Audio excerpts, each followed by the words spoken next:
জীবনের হিসাব। সুকুমার রায়। বিদ্যে বোঝাই বাবু মশাই, চড়ি শখের বোটে।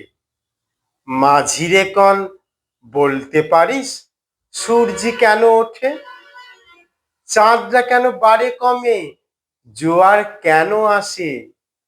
বৃদ্ধ মাঝি অবাক হয়ে ফেল ফেলিয়ে হাসে। বাবু বলেন, সারা জনম মরলি রে তুই খাঁটি, জ্ঞানী বিনা তোর জীবনটা যে চারি আনাই মাটি।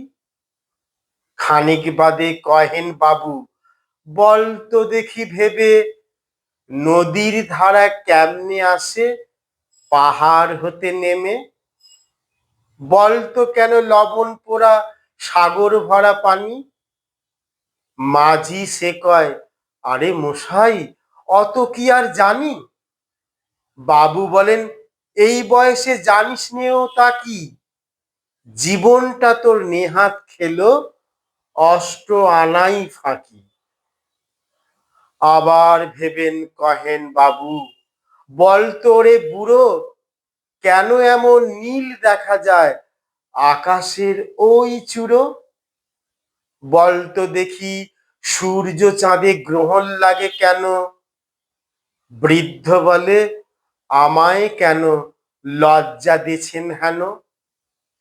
বাবু বলেন, বলবো কি আর, বলবো তোরে কি তা, দেখছি এখন জীবনটা তোর 12 আনাই বৃথা। খানিক বাদে ঝড় উঠেছে, ঢেউ উঠেছে ফুলে। বাবু দেখেন নৌকা খানি ডুবলো বুঝি তুলে। মাঝিরে কন, এ কি আপদ, ওরে ও ভাই মাঝি, ডুবলো নাকি নৌকা এবার, মরবো নাকি আজি? মাঝি সুধায়, সাঁতার জানো? মাথা নাড়েন বাবু। মূর্খ মাঝি বলে, মশাই এখন কেন কাবু? বাজলে শেষে আমার কথা, হিসেব করো পিছে। তোমার দেখি জীবন খানা 16 আনাই মিছে।